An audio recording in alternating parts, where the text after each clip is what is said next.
안녕하세요. 노마다입니다. 노마다투입니다. 노마다의 여행 이야기가 6번째 시즌을 맞이하게 됐습니다. 시즌 6에서는 좀 특별한 분들과 함께합니다.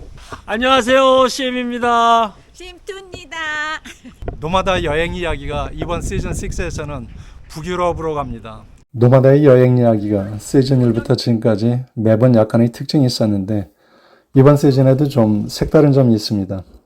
우선 이번 여행에는 특별히 자전거 동호회 뚜르드월드의 부부 라이딩 클럽 마마팀의 CM님 4분께서 부분적으로 함께합니다. CM님은 동아리 활동에서도 늘 탁월한 온정적 리더십을 발휘해 주시고 창의적인 사진을 많이 만들어 주시는 분입니다. 지금까지 아내와 둘이 여행하다가 이번에 처음으로 동행하다 보니 그동안 양평과 춘천을 여러 차례 오가면서 함께 계획하고 준비해 왔습니다. 노마다의 여행 스타일은 대체적인 루트만 지도에 선으로 그어놓고 그때그때 상황에 따라 수정하면서 집시 스타일의 여행을 하고 있는데 CM님은 풍부한 자전거 라이딩과 캠핑 경험을 바탕으로 해서 매우 섬세한 부분까지 헤아려 계획과 준비를 해오셨습니다. 저희는 5월 20일부터 8월 중순까지 90여일간 독일 프랑크푸르트를 입국해서 덴마크, 노르웨이, 스웨덴, 핀란드, 폴란드를 여행할 예정이고요. CM님 4분께서는 6월 27일 노르웨이 트롬스까지 동행하고 귀국하실 예정입니다. 주요 여정으로는 독일의 프랑크푸르트로 들어가서 예약한 렌터카를 받아 캠핑용품과 부식을 보충할 예정입니다. 프랑크푸르트에서 여행 준비를 마치면 덴마크로 올라갑니다.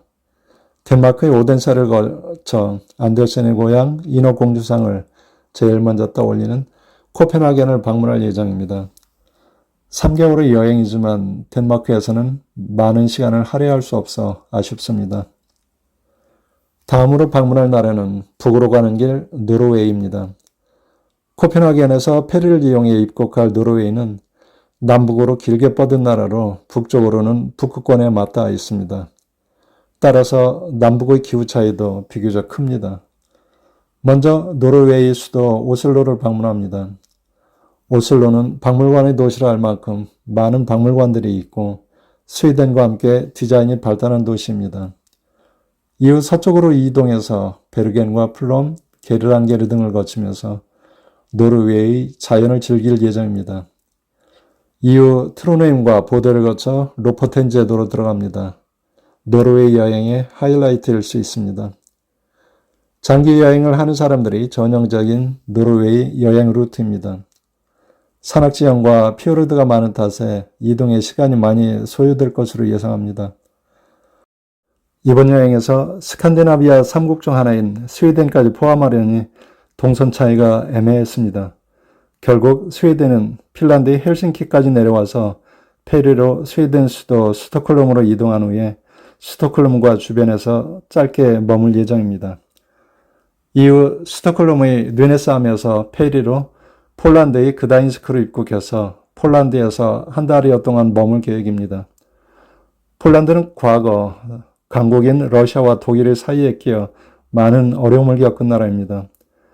역사적 사건과 장소가 많고 다양한 자연과 어우러진 여행을 하게 될 것 같습니다. 북유럽은 물가가 지구촌에서 가장 비싼 걸로 악명 높습니다. 노르웨이를 여행하다가 스위스에 오면 물가가 저렴하게 느껴진다고 말할 정도로 노르웨이는 물가가 매우 높습니다.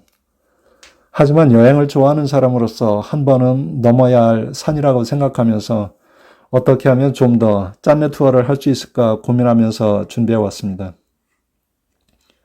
코로나 이후 세계적으로 여행 물가도 상당히 올랐습니다. 2년 전 시즌 1을 출발할 때만 해도 유럽을 54만 원짜리 항공권으로 다녔는데 요즘엔 항공료나 숙박비, 식비, 여행지, 입장료 등 오르지 않은 것이 없습니다. 항공권은 좀 더 저렴한 것을 찾다가 몽골 항공을 작년 11월에 83만 원을 주고 티켓팅을 해놨습니다.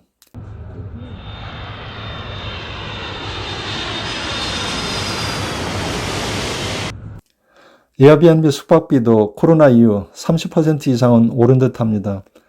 이제 에어비앤비 여행도 상당히 부담스럽습니다. 장기간 여행자에게 가장 부담스러운 것이 숙박비다 보니 1박에 3, 40만 원씩 하는 에어비앤비는 이용할 수가 없고 차박과 텐트를 이용하기로 했습니다.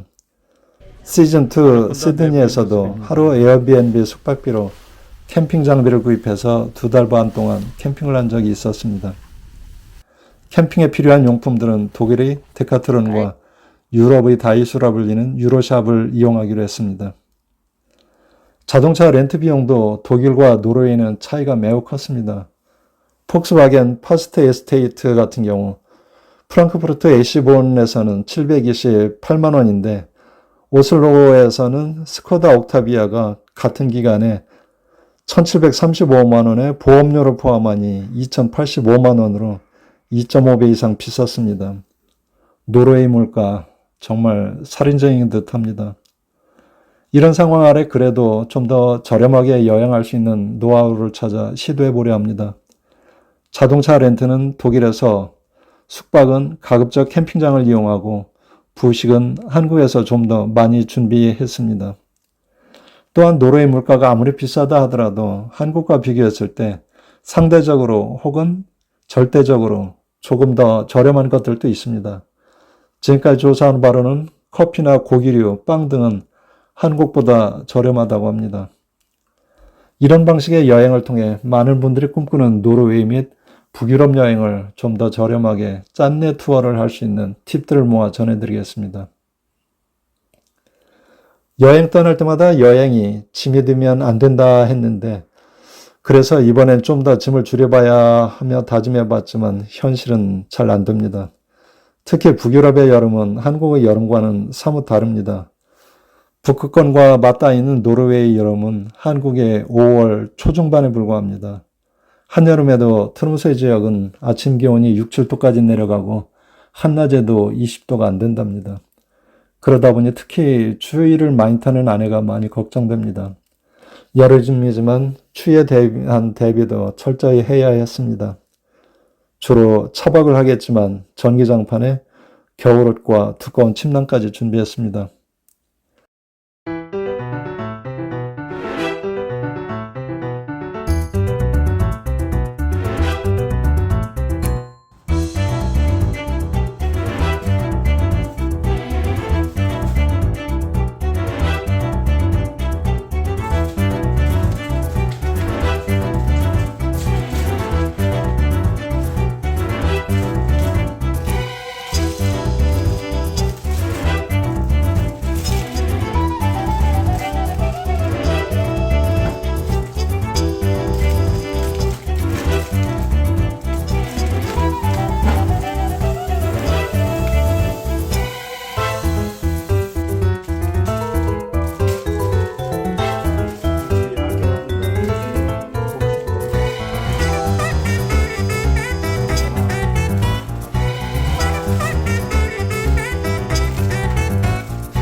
노마다의 여행 이야기 6번째 시즌에서도 많은 시청과 격려 부탁드립니다.